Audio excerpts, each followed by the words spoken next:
6 kilometre की यात्रा करते हैं, तो जो खाली बाल्टी उनके हाथ में रहेगी ये संदेश देगी कि हमें पानी को बचाना है, क्योंकि एक बाल्टी पानी के लिए बहुत लंबी, बहुत मुश्किल यात्रा है लोगों को करनी है।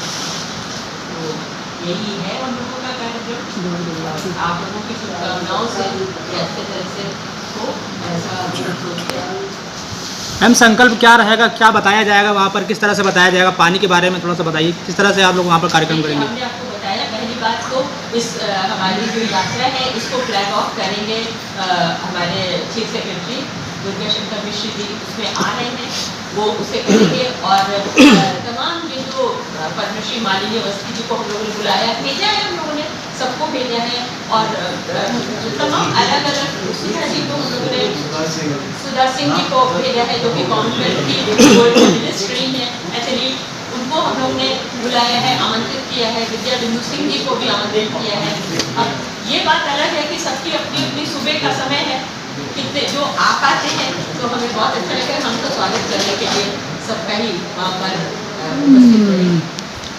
जो आप कह रहे हैं तो वाटर एड की तरफ से हमें जो स्लोगन्स हैं उसकी तख्तियाँ वो प्राप्त हो रही हैं।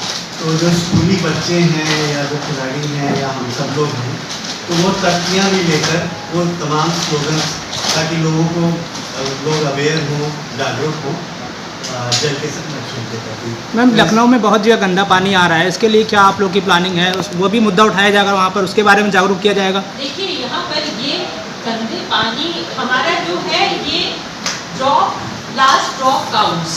हमारे लिए जल संरक्षण सबसे पहला मुद्दा है कि पानी व्यर्थ न जाए। हम इसी मुद्दे पर कंसंट्रेट कर रहे हैं कि जो पानी बह रहा है, नदियाँ सूख रही हैं, वो क्यों सूख रही हैं? क्योंकि जो भूगर्भ जल स्तर है वो बराबर कम होता जा रहा है। तो हम लोगों को ये बताना चाहते हैं कि जो वाटर है उसका कंजर्वेशन बहुत ही आवश्यक है, रूफटॉप हार्वेस्टिंग की आवश्यकता है।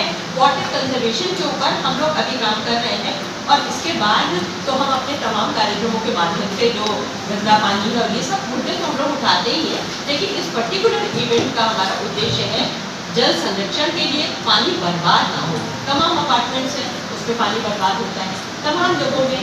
आगे सुनते साथ क्या करते हैं कि एक भी बूंद पानी बर्बाद ना हो, इसके लिए वो प्लम्बर लेके चलते हैं। तो वो प्लम्बर लेके चलते हैं और टैप को बदलते हैं। बात यहाँ पर हम सिर्फ बूंद की कर रहे हैं, एक भी बूंद पानी बर्बाद नहीं होना चाहिए।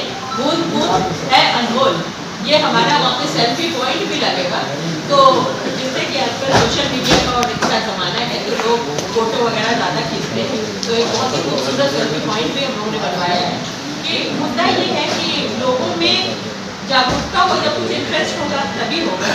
तो सेल्फी वगैरह किया आपको इसका बढ़िया टॉपिक दिया, समाज की जो समस्याएं आ रही, तमाम ऐसी समस्याएं हैं उन पे कहीं आप फोकस करेंगे, आप आगे से हम लोग तो बिल्कुल, हमने तो तमाम मुद्दों पे राम प्रोग्राम किया। तो लोगों ने पूछा कि जन जन के राम कैसे जुड़ता है G20 से, और हमारे जो विशेषज्ञ हैं उन्होंने ये बताया कि राम के चरित्र से आप सीख के किस तरीके से डिप्रेशन से बचना, जो सुसाइडल टेंडेंसीज है उनसे बचने की बातें, टाइम मैनेजमेंट की बातें, पर्सनैलिटी डेवलपमेंट की बातें हमारे विशेषज्ञों ने की।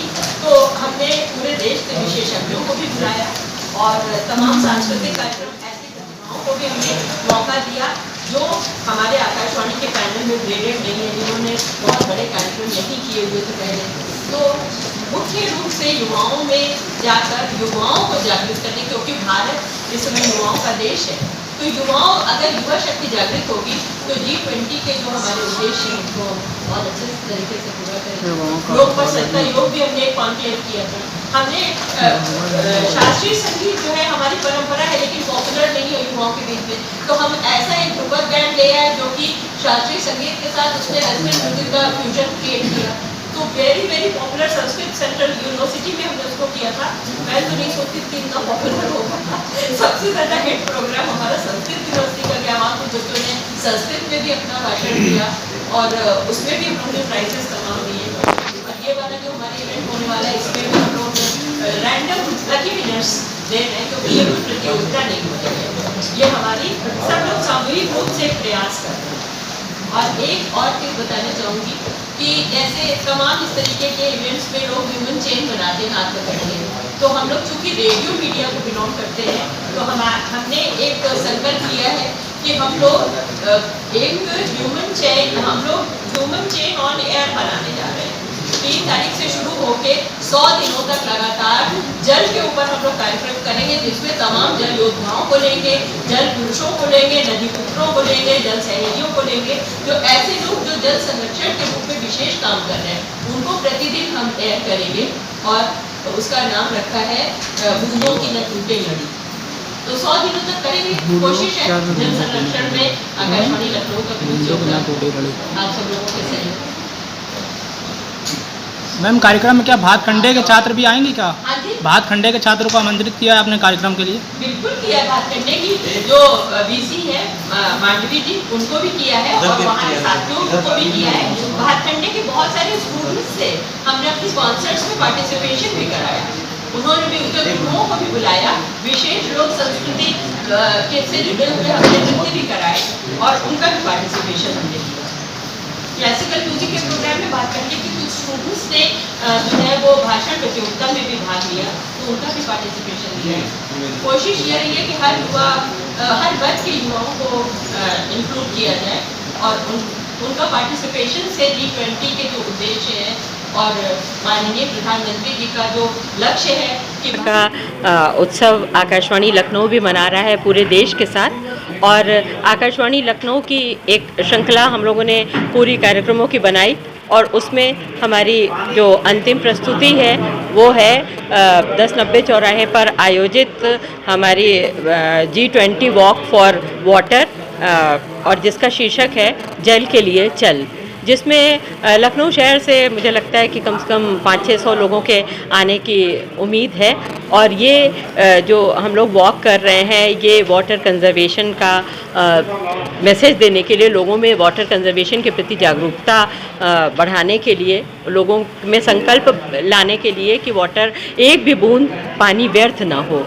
तमाम पद्मश्री उमा शंकर पांडे जी को हम लोगों ने किया है इंटरव्यू आकाशवाणी के लिए और आबिद सुरती साहब को भी अभी उनको भी इंटरव्यू किया और उनका ये संदेश है कि वो इतनी कोशिश कर रहे हैं।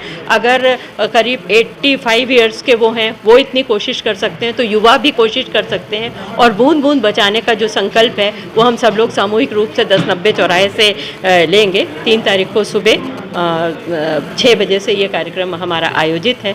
तो मैम देखा गया कि जब भी इस तरीके के आयोजन होते हैं तो एक ह्यूमन चैन बनती है। हाँ जी। लेकिन चूंकि रेडियो का प्रोग्राम है, आकाशवाणी का प्रोग्राम है, तो क्या ऐसा भी कुछ सोचा गया है? बिल्कुल, हम लोगों ने सोचा है ह्यूमन चेन बनती है, लेकिन हम लोग आकाशवाणी एयर वेव्स में काम करते हैं, तो हमने human chain on air waves बनाए हैं।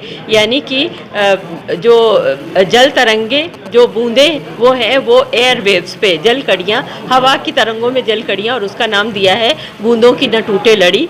3 सितंबर से शुरू होकर पूरे 100 दिनों तक लगातार हमारे जल संरक्षण से संबंधित कार्यक्रम, जिन्होंने जल संरक्षण के क्षेत्र में काम किया है, जो तमाम जल पुरुष हैं, जल योद्धा हैं, जल सहेलियां हैं, जल सेवक हैं, नदी पुत्र हैं, मैं तो इतने सामान जल परियां, छोटी छोटी मैं बच्चियों को देख रही थी, उन्होंने अपना नाम जल परियां बताया तो बड़ा अच्छा लगा। इन तमाम लोगों को इनके काम को आगे लाने की हमारी कोशिश कि वो लोग कैसे काम कर रहे हैं, अगर वो काम कर सकते हैं तो हम क्यों नहीं काम कर सकते हैं। तो एक आकाशवाणी की जो हवा की तरंगें हैं वो बहुत दूर तक जाती हैं, लाखों लोगों को जोड़ती हैं। तो हमारी ये कोशिश है कि हवा की तरंगों के माध्यम से एक ह्यूमन चेन बनाएं। एक ह्यूमन चेन स्टूडियो की तरफ से रहेगी और एक हवा की तरंगों के माध्यम से लाखों करोड़ों लोग जो हमें सुनेंगे 100 दिनों तक, उन तक रहेगी। तो ये ह्यूमन चेन सस्टेन करेगी और जल संरक्षण का जो हमारा उद्देश्य है उसकी दिशा में मुझे लगता है कि एक कुछ कोशिश तो ज़रूर होगी, कुछ रिजल्ट तो ज़रूर आएगा। बहुत बहुत